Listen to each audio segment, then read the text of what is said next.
Hello and welcome to the United Devils YouTube channel. In this episode, we'll be discussing Manchester United's predicted starting 11 against Brighton in the Premier League, which is set for Tuesday at 8:15 p.m. at the Amex Stadium.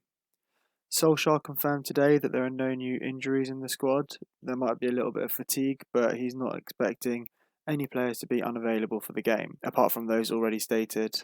Let's delve straight into the starting lineup. So, in goal, obviously, there's the option of keeping Sergio Romero after his performance in the FA Cup, but I personally think he was slightly at fault for the first goal.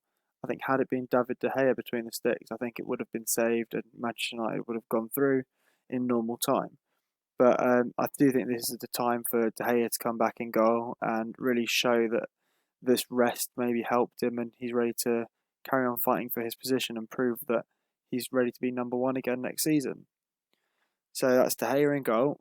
Let's move to right back. I think so. Diogo Dalot started in the FA Cup match against Norwich. I don't think he had a very good performance.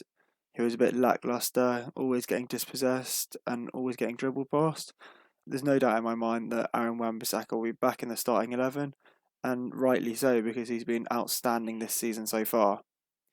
Moving on to the two centre back positions, I think there's one place that's always cemented, and that's Harry Maguire, our club captain. And even though he's played a lot of minutes already since the return of football, I think he's undroppable at the moment. Next, I'd say Lindelof as well. I think Bailly put in a pretty decent shift against Norwich, but I still thought he wasn't at his best. And I think Lindelof provides a lot more solidity and he's a lot better on the ball as well. Now on to left back. So there's the option for Solskjaer to play Luke Shaw again, but I personally don't see that happening. Solskjaer did praise Luke Shaw on his good form recently, but I think it's time for him to have a bit of a rest because we can't afford for him to get an injury. And I think Brandon Williams put in a good shift when he was put in right back as a substitute against Norwich, and he made a really good goal-saving challenge. And I think Williams has deserved his start after his performances throughout the season so far. Next, we'll move on to the midfield. So the midfield trio is always where the contention is for spots because there's so many options and there's so few positions available. So after being rested on the weekend, I think it's time for Matic to take his place back as the anchor. And this time I think he'll be played alongside Fred, who, although I think he had an average game on the weekend against Norwich, he's still a very good player and he's been brilliant with defensive duels this season so far. No, I think he'll start against Brighton. Just in front of them. So there's a lot of talk about this actually as to whether Bruno Fernandes should be rested. So he started all three of the fixtures since the restart, and I think that's 290 minutes in 8 days. And I think that's quite a lot for someone. And you could see how in the last game against Norwich he was a little bit slower than he usually would be. And I don't think we can fault him for that because we've relied on him so heavily and he has put in a lot of effort. So I personally think he'll be rested, and Pogba will play in the cam position.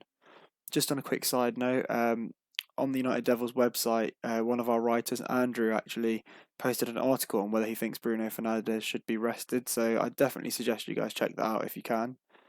Um, and then moving on to our front three. So it was interesting to see that Daniel James wasn't even in the matchday squad lot against Norwich, but I do think he might need a bit more time. And I think after Greenwood's performance last week, I think it's fair to say he's deserved his spot in the starting 11 once again. So I'd probably put Greenwood on the right wing, Anthony Martial up top, and Marcus Rashford on the left wing. So Martial obviously has to start after his hat trick last week.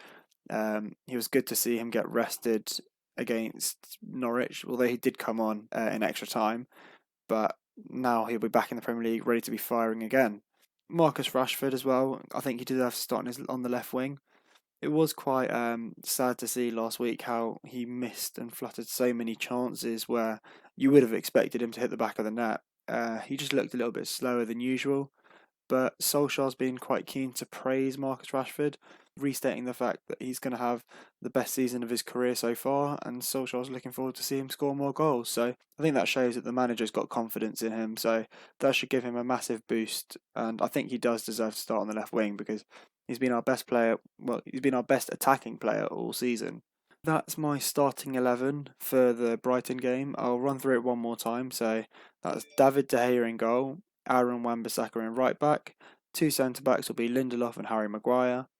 Left back, I was going to put Brandon Williams, and centre midfield, Fred and Matic with Pogba just in front. Then Greenwood on the left, Rashford on the right, and Martial up top to lead the line. So I'm just going to end it with a quick score prediction. So I'm pretty confident that we will get the win, and I'm going to predict a 2-0 for Manchester United, and the goals are going to come from Marcus Rashford and Anthony Martial, I think. So that's it for the video today. Thank you for listening. If you've got any thoughts, please drop them below.